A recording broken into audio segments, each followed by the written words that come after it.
Okay. All right, let's go to some questions. Okay, so, all right, great. I'm just going to take them in order.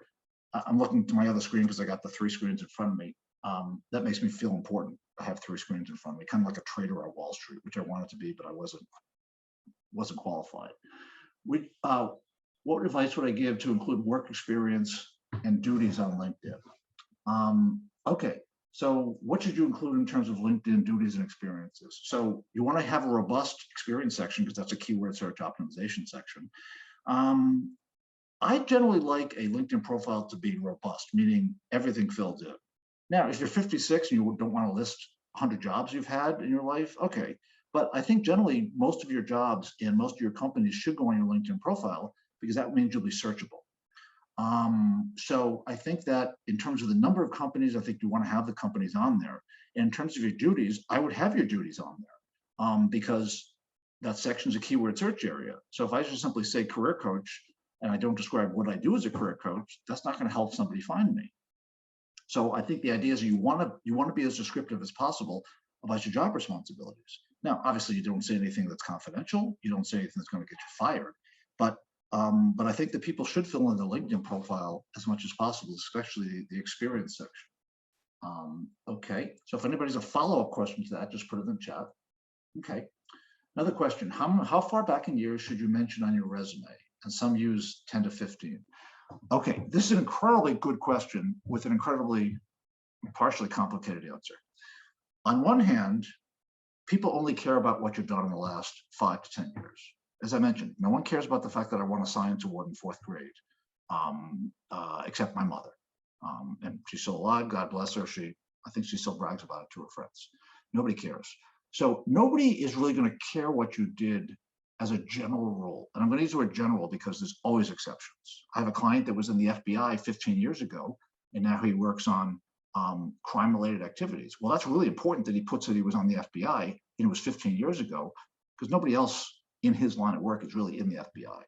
So there's always exceptions. I actually just got off the phone with him. He does know your client, anti-money laundering kind of diligence. So people care about the past 10 to 15 years. Care about the last 5 to 10 years in terms of evaluating your candidacy. Okay. Now the question becomes, though, that wasn't the real question. But that's the real question. The next question is, should you go back 10 or 15 years? Well, here's the issue. We're in a world of transparency these days. Everything is transparent. We're watching the war in Ukraine, for God's sakes, as it's happened, as we may pause and say a blessing for everybody there. Okay.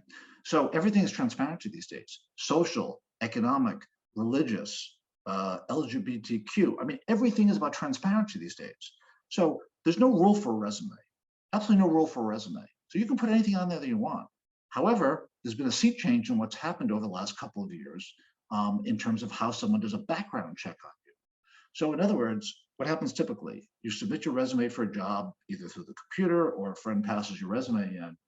And what typically happened more than 2 years ago? Well, you get an interview. Let's assume they give you a job offer. Well, they basically give you a job offer, you accept it, and then you fill in basically a job application. Hopefully everyone can see my hands. You fill in the job application, and then you put down all the truth because they'll find it. Background checkers can find almost anything.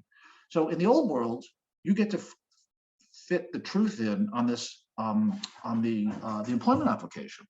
Okay, and then they send that to background checker. The background checker does the work. But there's been a sea change, and now what larger companies are starting to do is because of technology or because of whatever, the companies have said, wait a minute, we have this person's resume. Why do we need to get an application from this person? Why don't we just give the resume to the background checker? Okay. Anybody who's lied on the resume at this point should probably say, whoops.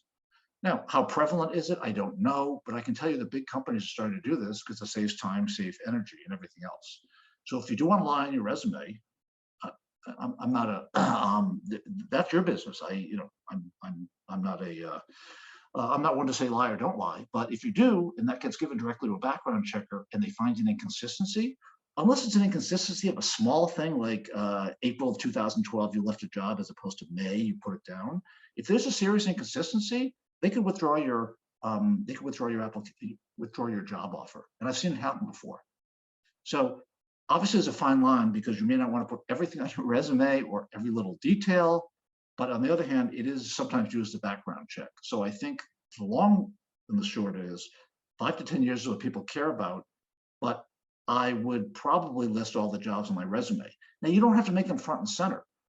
You can basically list the last, matter of fact, my suggestion would be list the last 5 to 10 years of your jobs with content. And then anything older than that, just put the word at the bottom, put the word other, IBM, Xerox, Goldman Sachs, whatever it happens to be. So you don't have to give resume geography to these older jobs other than putting them in this kind of other category. Okay, again, any follow-ups, please let me know. Okay. Oh, someone wanted me to try a Boolean for Clown or Agile. Okay, all right, I'm always up for that. I'm actually, here's something that's also very important. I'm going to go back into LinkedIn. If you try to do too many things in LinkedIn, the filters get caught and they don't clear it out. So I may sound like I'm anti-LinkedIn. I'm absolutely not. I think it's fantastic, but you got to be careful that it has limitations. And whether that's my buffer or my what do they call it? My cookies or my blah blah blah. I don't know, but I know is I go back into LinkedIn about 100 times a day because I just want to clear everything out. So here's another trick. All the searching I just did, you don't have to do in the people filter. You can do it directly here. So someone wanted to see Clown or Agile. Okay, I capitalized or. Now I didn't do the United States. Okay. Clown or Agile. Okay, United States. Now, perfect example of where LinkedIn is not acting the way it should. Oh, okay, maybe it is now. Okay, 74,000. So that would be Clown or Agile. Now, that seems a bit low to me. And again, this you always have to use sort of common sense when you're doing these searches. Okay, I didn't do the United States. If there's 3.9 million just Agile, how could Agile or Clown be that low number? Okay, the point is LinkedIn search features are buggy. However, they're the best thing we have, and they are good if you just repeat it once or twice. So the most important thing is use common sense. If you get a strange result when you do LinkedIn, just repeat the search, and you'll probably get it after once or twice. So very, very important. Okay, so we can go back to LinkedIn, but as I said, it is absolutely your best friend. So, okay.